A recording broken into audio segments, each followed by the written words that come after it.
Olá pessoal, tudo bem? Hoje o meu convidado é o Alexandre Piquet. Hoje vamos falar de assuntos que todo mundo gostaria de saber, um pouco da história do Alexandre, vamos entender melhor essa trajetória dele aqui em Miami.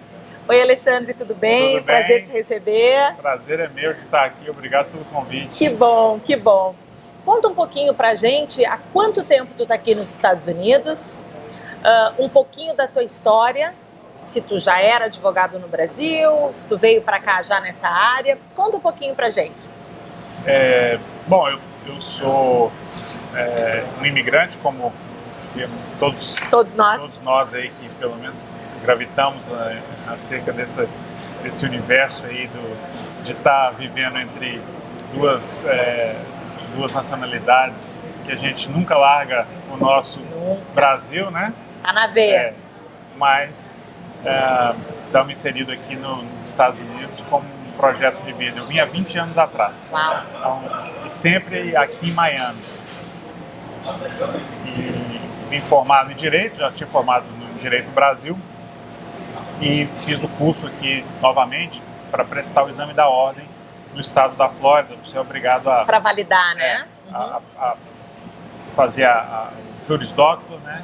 Que é o curso de Direito novamente. E foi uma experiência fantástica, porque uma segunda experiência acadêmica dentro da mesma área, porém com um sistema diferente, então enriqueceu bastante. Então, acho porque que muda bastante, né? Muda porque o sistema Brasil é o sistema romano, codificado, né? O direito civil, e aqui é o common law, o sistema inglês, baseado em jurisprudência. Mas, tecnicalidades à parte, o mais interessante foi ter passado por uma experiência de já formado, trabalhando, de repente ter que voltar para a escola e fazer tudo de novo. O aproveitamento ele é diferente, ele foi melhor nesse caso. Quanto mais maduro a gente fica, né? Eu vim para cá com 26 anos. Nossa, muito jovem. E aí ter que começar tudo de novo, mas foi interessante. Faria novamente com certeza e aconselho e dou força. Já ajudei vários também advogados que vieram do Brasil a trilhar o mesmo caminho. É bastante enriquecedor.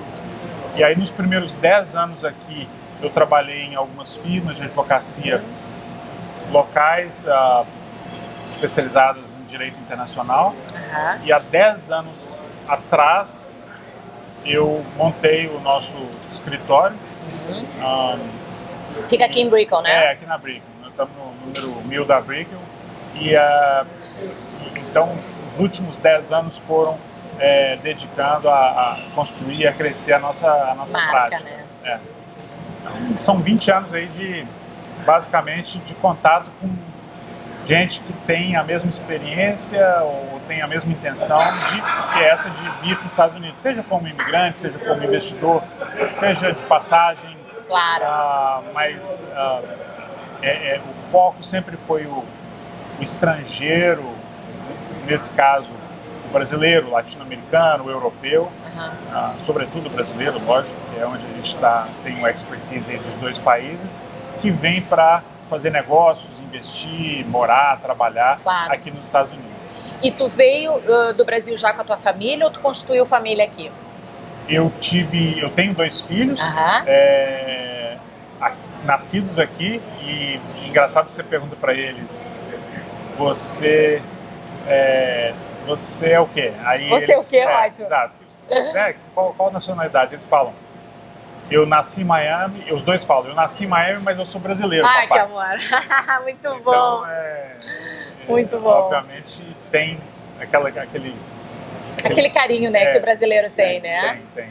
Apesar do português ser um pouco ainda com sotaque, mas eles são ambos nascidos aqui, tem 8 e 12 anos. Nossa. A mais velha tem 12 e o mais novo tem 8.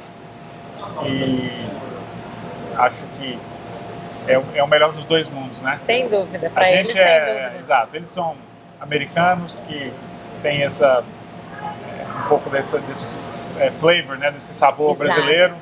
Mas eles têm um universo Com certeza, na frente deles, com né? certeza. Me conta um pouquinho do trabalho de vocês no escritório. Quais são as áreas do direito assim, que vocês mais atuam e quais são as áreas mais procuradas também, tanto pelos brasileiros quanto pelos europeus, pelos clientes de vocês? Sim, a gente focou em todos esses anos em 4 áreas específicas dentro do universo que a gente chama transactional, que é um universo consultivo. Tá. Né? Então a gente tem o direito empresarial, que o empresário chega aqui, ele quer constituir firma, quer ter uma estrutura de pessoa jurídica que o proteja. Como fazer certinho, né? Exato, se é melhor uma corp, uma LLC, o que é um acordo operacional, um consentimento de diretores, o que é como é que funciona o sistema tributário, é melhor ter um componente offshore, se optar por esse caminho, qual é a melhor jurisdição, Ilhas Virgens Britânicas, claro. Ilhas Caimã, Panamá, é um trust na Dakota do Sul, uma empresa em Delaware, uma empresa na Flórida. Esse universo de estruturação empresarial a gente faz bastante, tanto para o cara que está vindo, que precisa de montar uma empresa para de repente aplicar para um visto, quanto aquele que está realmente fazendo um investimento maciço aqui, ou chegou simplesmente querendo se reinventar e mudar de ramo, claro. Montar um comércio, ou investir numa indústria, enfim, de variados ramos. A segunda área que a gente atua bastante é o direito imobiliário. O direito imobiliário, ele exige, aqui nos Estados Unidos, as transações imobiliárias, ele exige a figura de um terceiro fiduciário, que é como se no Brasil fosse uma mistura de cartório com banco, que a gente chama aqui de title company. Né? Ou seja, você vai comprar ou vender um imóvel, você precisa dessa figura do title agent, que escritura o imóvel, faz a verificação da inalienabilidade ou da pureza da escritura, enfim, são procedimentos necessários e exclusivos aqui para as transações imobiliárias dos Estados Unidos. Então a gente também o que se comumente fala uma title company, né? A gente faz escrituração e transação imobiliária, refinanciamento, etc. E a gente sabe que no ano, a partir de 2010, teve muita compra, muita aquisição de imóveis aqui por brasileiros. Cresceu muito, né? E aí a gente tem a área de imigração, que é muito forte. Hoje a demanda aumentou, principalmente para processo de habilidade extraordinária, investimento como EB5, E2, usabilidades, que a extraordinária é B1, a habilidade excepcional é B2, o Labor Certification, que é o EB3, visto de trabalho especializado, H1B, transferência de executivo, L1, e toda a gama, são mais de 180 tipos de vistos. É muito visto, né? Então, e a gente conhece meia dúzia. Exatamente, são muitos caminhos. E a última área que a gente atua bastante, está ligado com essas, é o planejamento tributário e sucessório desses indivíduos, dessas empresas, dessas famílias que estão vindo se estabelecer aqui, porque, obviamente, a primeira pergunta é quanto que eu vou pagar de imposto? Claro, né? Em vida ou em caso de morte, em caso de sucessão. A gente também dá esse suporte para os clientes. E a gente tem uma carteira que já nos acompanha aí e vem crescendo a cada ano dessas famílias e desses indivíduos ou pessoas jurídicas que vêm para se estabelecer aqui nos Estados Unidos. Tu atribui todo esse preparo que o brasileiro, quando chega aqui, busca? Quais seriam os pontos necessários para uma pessoa que está chegando do Brasil, um empresário, trilhar o caminho de sucesso? Tu acha, né, esses itens... É meio que como o pão de queijo. Tem algumas receitas, tem umas que saem melhores do que as outras. Tem umas que abatumam. Exatamente. Como um especialista em pão de queijo, que eu me auto-intitulo, alguns saem melhores do que os outros. Uma receita que a gente vê acontecer comumente e ela normalmente dá errado prestem atenção. É o empresário que quer replicar nos Estados Unidos o sucesso, a fórmula de sucesso que teve no Brasil. A gente vê, é muito comum empresários de extremo sucesso, de grande ascensão no Brasil, chegarem aqui e gastarem 2, 3, às vezes 8 milhões de dólares num projeto e simplesmente fecham as portas em um ano. O mercado americano, como todo mundo já sabe, é muito competitivo, etc. Mas não é porque ele é competitivo que ele é difícil. Porque os números estão aí, os números são públicos. Você precisa fazer uma pesquisa de mercado. Então, eu vou falar da receita bem sucedida. A gente tem um cliente que não quis mudar nada da fórmula dele, apesar dos indicadores estarem mostrando que aquela fórmula não estava dando certo. Sim. E aí ele procurou uma consultoria de negócios. Uhum. A gente tem alguns parceiros para isso, que vão fazer a parte específica comercial, faz uma pesquisa de mercado. Faz um business plan. E este especificamente conseguiu mudar o rumo, mudou até o nome da empresa para conseguir se adaptar. Um nome que faz sentido em português, muitas vezes não faz sentido em inglês, sem dúvida. enfim. E ele conseguiu se adaptar com pesquisa de mercado, com aqueles grupos de simulações, né, que colocam um grupo de pessoas para provar o produto, para testar e dar suas opiniões. E tem que ter a cabeça aberta para mudar. Outros não conseguem ou nem chegam nesse processo de pesquisa e vão, ou seja, afundam junto com o Titanic, mas achando que não, a culpa foi do iceberg, não foi do meu GPS. A culpa foi do tempo. Exatamente, que não estava funcionando e não deu para desviar do iceberg. Era inevitável, dá para evitar. E, obviamente, isso tudo calçado com uma boa estrutura jurídica, né?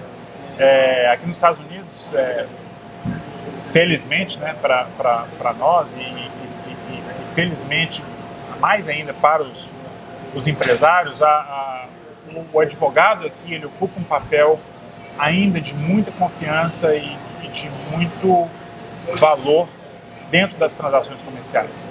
Então, se você tem um advogado que tem uma conta calção, você pode estacionar o seu dinheiro ali naquela conta calção para realizar aquela transferência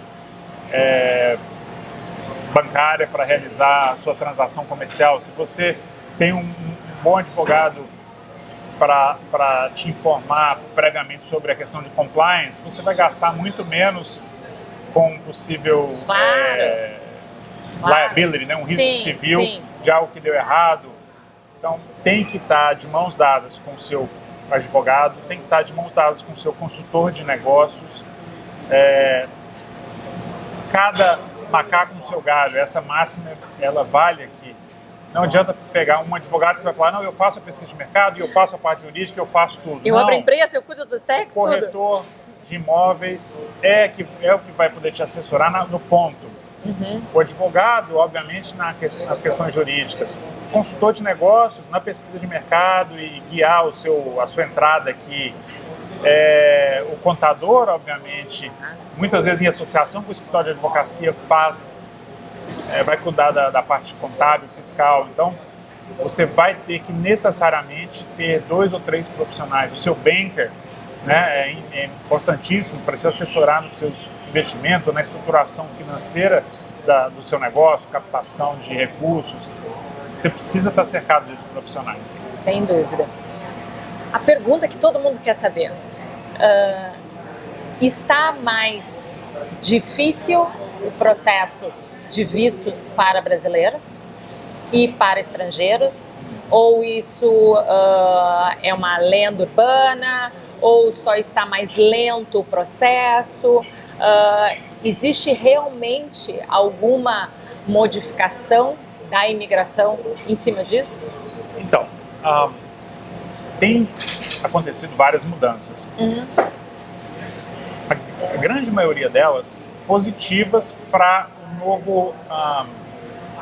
essa nova leva, esse novo grupo.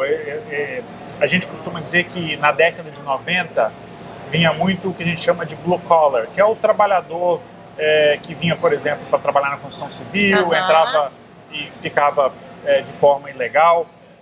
De 2008 para cá, quando teve o estouro da bolha aqui, aí teve a crise, aí o Brasil estava em ascensão, o dólar estava a 1,50. Bons tempos. Veio, exatamente. Mas continua vindo. O fluxo, claro. Ele agora abriu-se um caminho para essa mão de obra especializada, esse profissional liberal com preparo, esse empresário capitalizado de sucesso. É o que a gente, normalmente, é um fenômeno que acontece no mundo, principalmente pós-guerra, que se chama êxodo de cérebros. Ou seja, os estudiosos, os acadêmicos, os professores, os profissionais de sucesso, os empresários, os investidores, têm vindo para cá em busca de opções para seus negócios e a sua família. Claro. A gente brinca que isso acontece no pós-guerra. O que aconteceu na Segunda Guerra Mundial? Teve um êxodo de cérebros da Europa para os Estados Unidos, e os Estados Unidos sempre recebeu de braços abertos. Mas o Brasil, vamos dizer, na administração anterior, a gente praticamente é um período pós-guerra para a gente, né? De reconstrução do país, né? Por conta de, independente da sua afiliação política, eu acho que economicamente o Brasil sofreu demais nos últimos anos. E isso fez com que esse pessoal viesse buscar os Estados Unidos, o que enriqueceu demais a comunidade. Hoje a gente tem grandes profissionais, grandes empresários que vieram para cá via investimento, né? Aí você tem o EB5, que era 500 mil, agora aumenta em 20 de novembro, aumenta para 900 mil, mas você tem também os habilidades extraordinárias, habilidades excepcionais, que pelo currículo deles conseguem a residência permanente aqui, e não precisa ser um cientista estilo um prêmio Nobel. Claro. Você pode ser um empresário de sucesso da sua área de destaque, com anos de experiência, e se qualifica para isso. Se não for através disso, vai ser através de uma abertura de um negócio aqui, e você tem o seu negócio ativo no Brasil, e você vem como um executivo transferido, que é o caso muito comum dos vistos L1. O visto H1B, habilidade, ocupação especializada, foi o primeiro visto que eu vim para cá 20 anos atrás, que é para profissionais liberais, que exercem uma função especializada, que exige curso superior.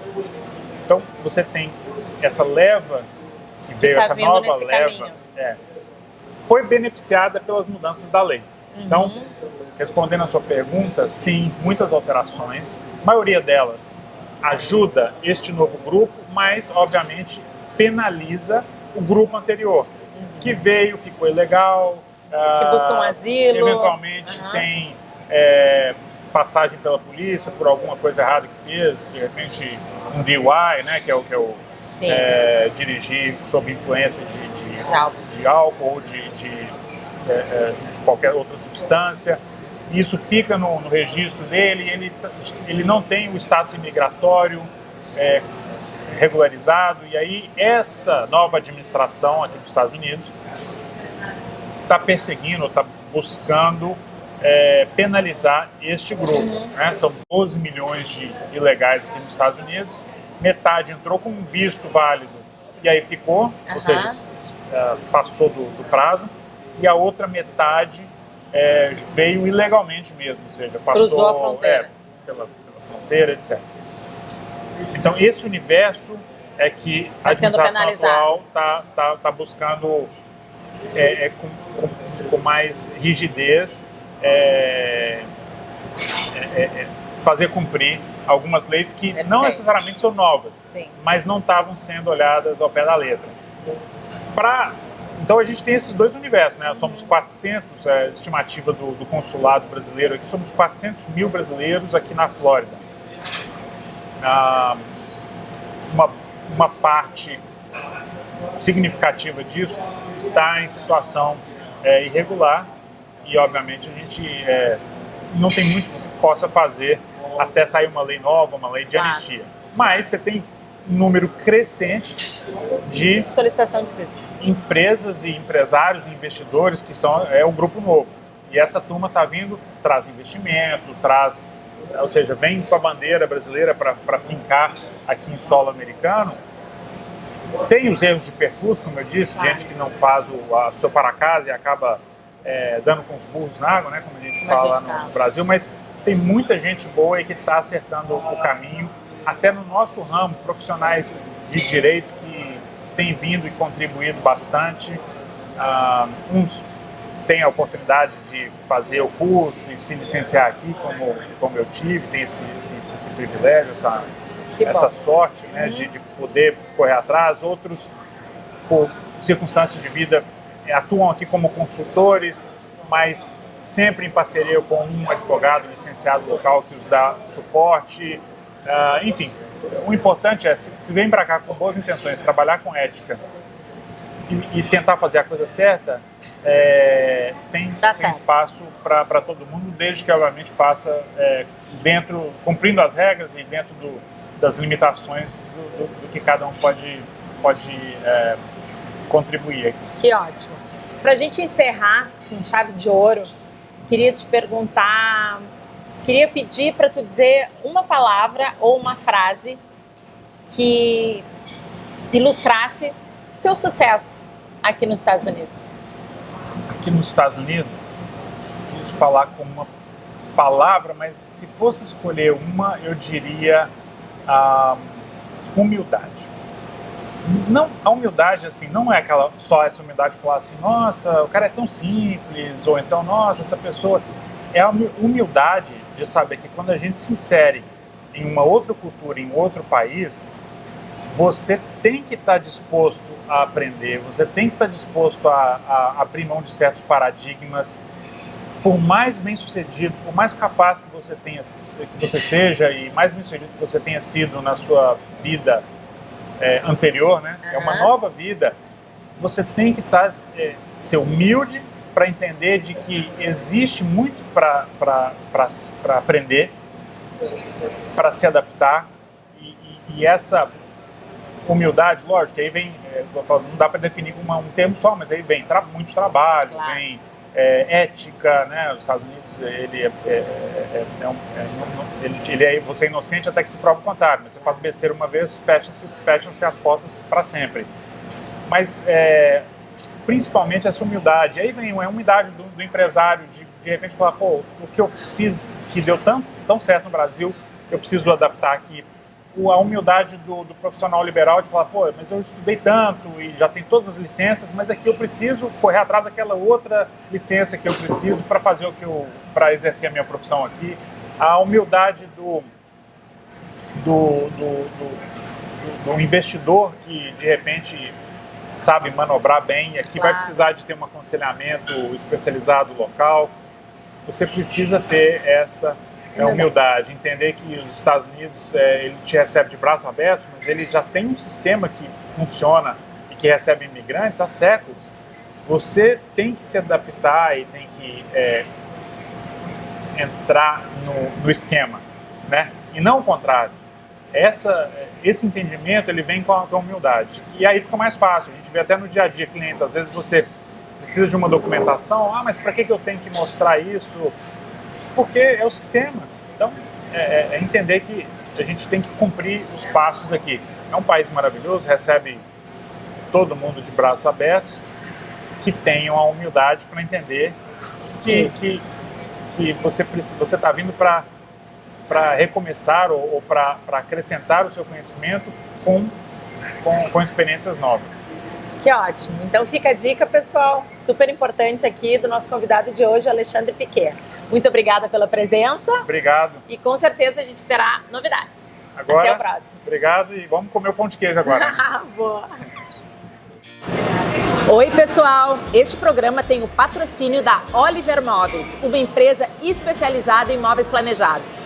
E para conhecer um pouco mais dessa loja especializada em móveis planejados localizada em Sunny Isles, acesse o site www.oliver-usa.com ou através das redes sociais Oliver Móveis.